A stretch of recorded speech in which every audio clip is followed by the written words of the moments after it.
Food and drugs વિભાગ દ્વારા હાલ અલગ અલગ વિસ્તારોમાં ચેકિંગ કરવામાં આવી રહ્યું છે. છેલ્લા 9 દિવસથી આ કામગીરી ચાલી રહી છે.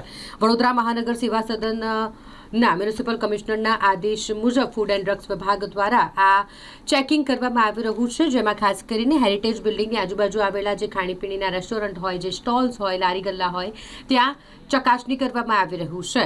આ દરમિયાન ફતેગંજ લાલચર્ચ વિસ્તારમાં ફૂડ એન્ડ ડ્રગ્સ વિભાગની ટીમ ત્રાટકી અને ત્યાં તમામ જે રેસ્ટોરન્ટ છે, હોટલ્સ છે, લારી ગલ્લા છે, ત્યાં ચેકિંગ કરવામાં આવ્યું છે. ખાસ કરીને વાત કરીએ ખાણીપીણીની લારીઓ તેમજ રેસ્ટોરન્ટમાં ચેકિંગ કરાયું, જ્યાં ખાસ કરીને બિન અધિકૃત લારીઓ હોય, લાયસન્સ વગર ચાલતા હોટલ રેસ્ટોરન્ટો હોય અને હોટલ અને ફૂડ સ્ટોલ્સ કે જ્યાં નીતિ નિયમોનું પાલન ન થતું હોય તેમની સામે કડક કાર્યવાહી ફૂડ એન્ડ ડ્રગ્સ વિભાગ દ્વારા કરવામાં આવી છે. વિભાગની આ કાર્યવાહીથી ખાણીપીણીની લારીઓ અથવા તો રેસ્ટોરન્ટ ચલાવતા જે તમામ લોકો છે તેઓ ગુણવત્તા અને સ્વચ્છતાને લઈને વધુ સજાગ બન્યા છે.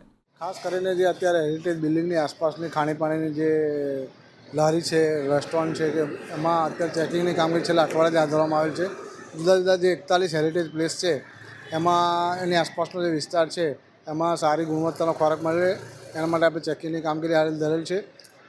જ્યાં એવું લાગે અખાદ્ય વસ્તુ છે, હાઇજેનિક કન્ડિશન છે, ત્યાં આપણે નોટિસ પણ આપવામાં આવે છે. આપણે MS યુનિવર્સિટી છે, પછી નવનાથ નામ જે મંદિર છે ત્યાં જગ્યાએ છે. હેરિટેજ તમામ જગ્યાએ અત્યારે જે મેથોડિસ્ટ ચર્ચ છે એની આસપાસના એરિયામાં ચેકિંગના કામ આ કામગીરી માટે એક ફૂડ સેફ્ટી આપણા મ્યુનિસિપલ કમિશનરશ્રીની સૂચના મુજબ જે હેરિટેજ બિલ્ડિંગ છે એની આસપાસ જે ખાદ્ય ચીજની આઇટમો છે એમાં ખાસ કરીને જે વસ્તુ વેચાય છે એ ગુણવત્તા FSIના ગાઈડલાઇન મુજબ હોવી જોઈએ. લાયસન્સ હોવું જોઈએ, લાયસન્સ લગાવેલું હોવું જોઈએ. તમામ પ્રકારની સુવિધા ફૂડ સેફ્ટીમાં જે દર્શાવેલ છે એ પ્રમાણે સુવિધા હોવી જોઈએ. આપણે એને નોટિસ પણ આપીએ છીએ અને જો લાયસન્સ ના હોય તો બંધ પણ કરાવી દઈએ છીએ.